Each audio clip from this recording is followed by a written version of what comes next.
They call it a disease, but no one dies from it. Not right away. Not ever, technically. In 1983, the town of Hartley went under quarantine. No fire, no flood, no famine. Just people changing. Skin turning glassy, eyes moving slightly out of sync. Voices stuttering mid-sentence, like something was rewriting them. First responders reported strange growths under the skin.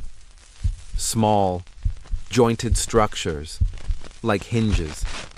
But there were no fatalities. Only replacements. They built fences, burned the roads behind them, and then radio silence. I found Hartley last month. Not on purpose. But once you see it, it doesn't let you leave. I work for a land survey company, mostly mapping remote forest areas, logging routes, assessing soil, that kind of thing. We'd been sent to re-verify a dead zone, Grid 7A, flagged decades ago after a supposed sinkhole collapse. They told me it was nothing. Just walk the perimeter, check for signs of erosion, then report back. But when I got close, my compass spun sideways, and the GPS started flashing, symbols I'd never seen. I radioed base. No response. So I walked. Another 500 meters, into what should have been overgrowth and stone. And instead, I saw a road, paved, clean, with street signs, faded, but still standing. Hartley Avenue. There was no wind, no animals, even my own breath felt muffled. I followed the road until I saw houses, and in those houses, windows were open, doors cracked just wide enough to see inside, but no one stepped out, no one waved, just silhouettes, sitting, blinking, turning their heads exactly 1 second after I did. I should have turned back, but I didn't, because one of them looked like my uncle. He died in 2009. I told myself, I must have been dehydrated. Maybe I wandered into an old mining town. Maybe the GPS glitch sent me in circles. I knocked on the first door. It opened on its own. Inside, nothing moved, but the room looked freshly lived in, coffee still warm, TV static humming, and on the wall, a family photo. I don't know how to explain it, but all their faces were mine, wearing different ages, different smiles, but all me. I laughed, nervously, told myself it was a prank, turned to leave, but the doorknob, it wasn't metal anymore. It pulsed, warm, soft, like skin, and it had a heartbeat. Pulled away, ran outside, back toward the trail, but it wasn't there. Just more houses, all with windows, and all those windows were blinking. I didn't sleep that night, even in the motel 20 miles away. My skin itched, not like a rash, but like it was remembering something I hadn't touched. I checked the mirror. My arm had a freckle that wasn't mine. At least, I don't think it was. And the more I stared, the more I felt it shift. Just a little. Like the pattern of my veins was rearranging.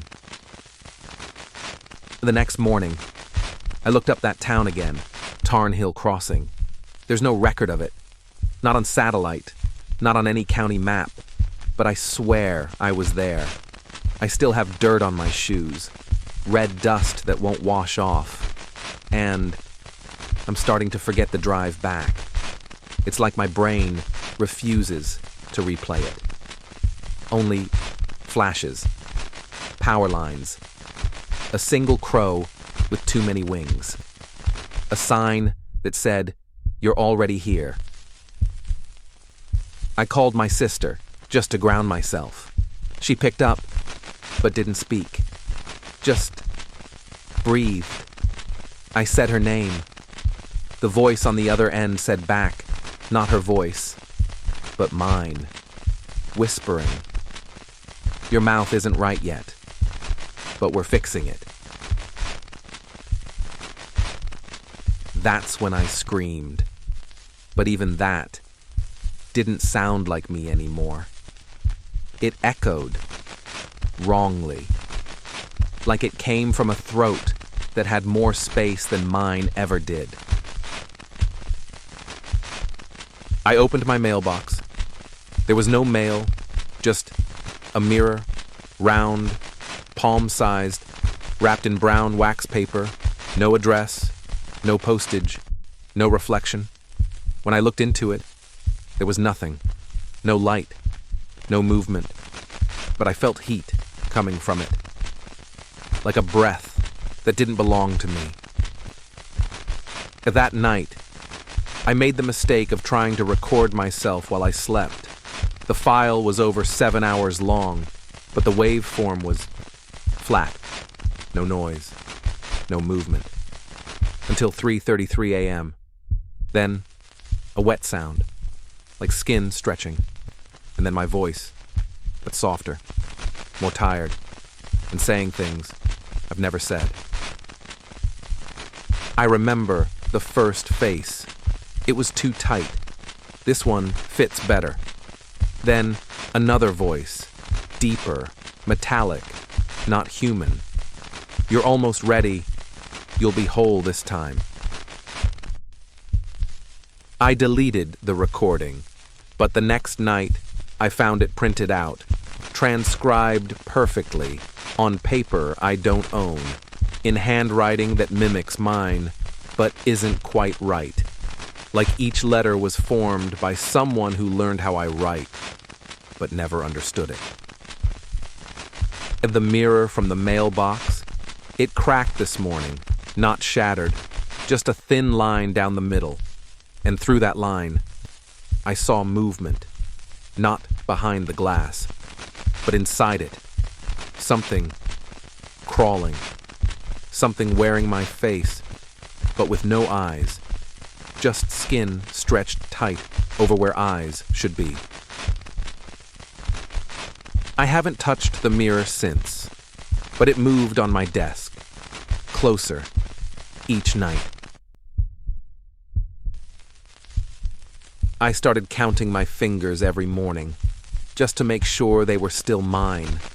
I know that sounds ridiculous, but one day, I counted 6 on the left hand, and when I blinked, there were 5 again.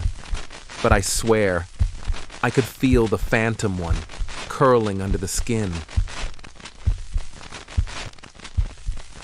My skin doesn't feel like skin anymore. It's pliable, stretchy, like it's waiting to be reshaped, like it remembers being someone else. The mirror moved again last night. It's now on my pillow, facing up. I flipped it over, and on the back was a phrase carved in, so shallow I missed it before. "You were chosen for your silence." I don't know what I've kept silent about, but I'm starting to believe this town, this place, it doesn't just change people, it rebuilds them. From memory, from fear, from whatever is listening underground. I heard something under my floorboards at 4:12 a.m.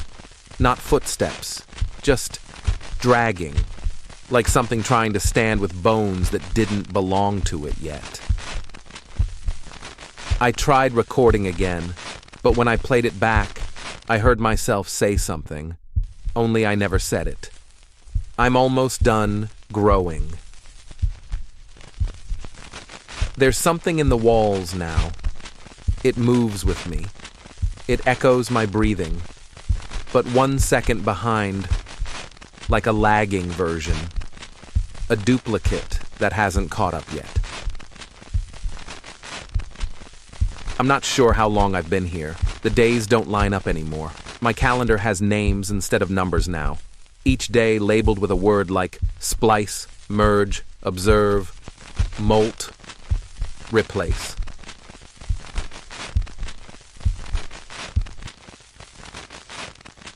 I don't think it's rebuilding just me. I think I'm the first. Last night, I woke up with my mouth open, not gasping, just wide, like something had been leaving. I stood in front of the mirror for over an hour, and I don't remember blinking once. My reflection did, but not when I did.